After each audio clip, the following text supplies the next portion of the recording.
Hello everyone! Kamusta? My name is Dex and I'm a financial advisor from Saskatoon, Saskatchewan. Nandito ako uli sa inyo para magbigay ng free financial information lalo na sa mga taong nakatira dito sa Canada, particularly sa Saskatchewan. This is another video clip from our group. Ang ipapaliwanag ko ngayon ay ang tinatawag nating mortgage insurance. So, alam niyo ba kung ano mga binabayaran niyo sa bahay? Lalo na sa mga taong naghahanap or may bahay na dito sa Canada. So, makinig kayong lahat dahil napaka-importante nito. Pwede ko kayong i-save ng thousands of dollars. So, alam niyo ba kung ano yung mga binabayaran niyo sa bahay? Kung oo ang sagot or hindi, papaliwanag ko sa inyo. Okay? Ang isa sa mga binabayaran natin sa bahay ang tinatawag na fire insurance. Kung sakaling may mangyari or masunog ang bahay natin, covered or protektado ang bahay natin. Ang isa pa ay tinatawag na flood. Kung sakaling magkaroon ng flood or baha, covered or protektado ang bahay natin. Ang isa pa ay ang theft insurance. Kung manakawan o may mawala sa atin, protektado pa rin ang gamit natin.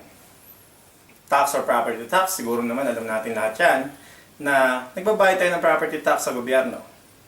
At ang higit sa lahat ay ang tinatawag nating mortgage o yung utang natin sa bahay. So lahat ng ito ay makikita natin or sa ating home bill. O bayarin natin buwan-buwan sa ating bahay. Pero meron pang isa na kami ipapakita sa inyo. At ang tawag dito ay mortgage insurance. So what is mortgage insurance?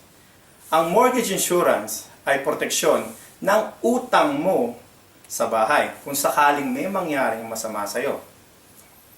So, isa itong klase ng proteksyon sa mortgage mo. Alright? So, ang mortgage insurance ba ay kailangan natin?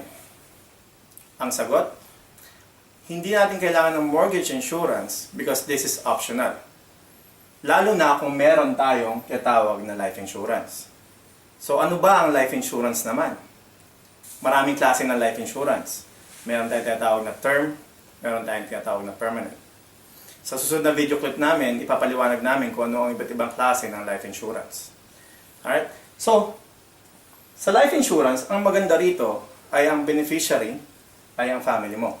Sila makakakuha ng benefits kung sakaling may mangyaring masama sa iyo.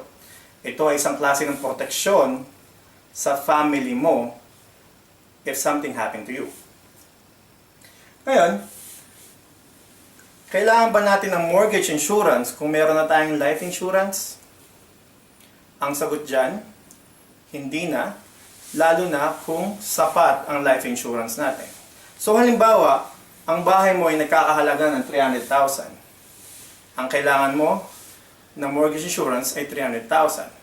Pero, kung meron ka ng life insurance, hindi mo na kailangan magbayad pa ng mortgage insurance. Lalo na kung ang life insurance mo ay nagkakahalaga rin ng 300,000 o higit pa. Ngayon, dahil na-discuss natin ang mortgage insurance at ang life insurance, i-compare natin ang advantage at saka disadvantages. So, ang nasa screen natin ngayon ay ang comparison ng mortgage insurance at ng life insurance. So, ang description, coverage. Sino yung cover ng mortgage insurance? Ang nakalagay dito, only the individual who owes the mortgage. O kung sino yung nakalista or listed dun sa mortgage mo. Sa life insurance, ikaw, spouse mo, o children mo. You decide kung sino yung mako-cover. What does the insurance cover? So, ano ba yung kino-cover ng binabayaran mo insurance? Sa mortgage insurance, the balance of your mortgage o yung balanse ng utang mo sa bahay ang kino-cover ng mortgage insurance. Sa life insurance, you decide the coverage. Ang ibig sabihin, ikaw ang magdesisyon kung anong gusto mong gawin sa perang makukuha mo kung sakaling may mangyari sa taong insured. So kung halimbawa, ang balanse mo rito ay 150,000, ang makukuha or may bibigay ay 150,000 lang. Dito, kung sakaling 300,000 ang life insurance mo, makukuha mo ng buo ang 300,000 na life insurance. Now, who gets the benefits? Sa mortgage insurance, the mortgage lender is the beneficiary. So automatically, yung mortgage lender mo o yung nagpautang sa'yo ang beneficiary. Catchy. Sa life insurance, you choose the beneficiary. Ibig sabihin, ikaw ang mamimili kung sino ang gusto mong makakuha ng benepisyo mo kung sakali may mangyari sa'yo. It's either kamag-anak mo, kaibigan mo, you choose.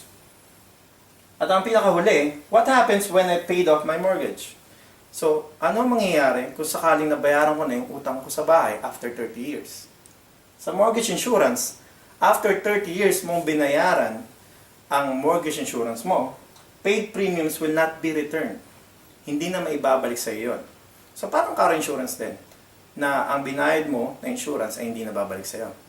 Sa life insurance, depende sa life insurance na nakuha mo, you will get the returns in the form of survivor benefit or retirement income. So, yan ang comparison ng mortgage insurance at life insurance. Pero what if I can show you a strategy that has survivor benefit, retirement income, at protection sa bahay mo? Kung meron pa kayong mga tanong or mga inquiries, you can follow us on Facebook and YouTube, Independent Financial Advisor Group SK.